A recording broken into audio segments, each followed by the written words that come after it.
अस्सलामुअलैकुम। आज मैं आप लोगों के साथ एक कहानी शेयर करने लगी हूँ। ये कहानी है चरावा और रेलगाड़ी के बारे में। किसी जंगल में एक लड़का भेड़ बकरियां चराया करता था। पास ही रेल की पटरी भी गुजरती थी। लड़के ने एक दिन देखा कि रेल की पटरी एक जगह से उखड़ी हुई है। उसे ख्याल आया कि गाड़ी आने वाली है। गाड़ी को ना रोका गया तो उसे हादसा पेश आ जाएगा और ज़बरदस्त जानी नुकसान होगा। इसलिए वो गाड़ी को रोकने की कोई तरकीब सोचने लगा। इतने में गाड़ी की सीटी की आवाज़ सुनाई दी। उसे फ़ौरन एक तरकीब सूझी। उसने अपनी कमीज़ उतारी और लहराता हुआ गाड़ी की तरफ दौड़ने लगा। गाड़ी पूरी रफ्तार से आ रही थी। ड्राइवर ने कई बार सीटी बजाई लेकिन लड़का सामने से ना हटा। ड्राइवर ने सोचा ज़रूर कोई बात है। उसने गाड़ी को जल्दी से ब्रेक लगाई। वो बड़ी मुश्किल से गाड़ी को रोक सका।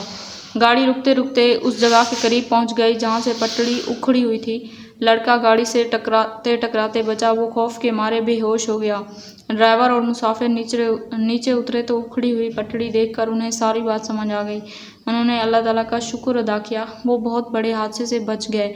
लोग लड़के को होश में लाने की कोशिशें करने लगे। थोड़ी देर बाद वो होश में आ गया। लोगों ने उस बहादुर लड़के की हिम्मत की बड़ी तारीफ की। नतीजा बहादुर वो है जो दूसरों की खातिर अपनी जान पर खेल जाए। यहाँ पे हमारा आज का लेक्चर होता है ख़त्म। उम्मीद है कि आप लोगों को वीडियो पसंद आई होगी। अगर वीडियो पसंद आई है तो लाइक करें, अपने दोस्तों के साथ शेयर करें और चैनल पर न्यू है तो चैनल को सब्सक्राइब कर लें। मिलते हैं नेक्स्ट वीडियो में। तब तक के लिए अल्लाह हाफिज़।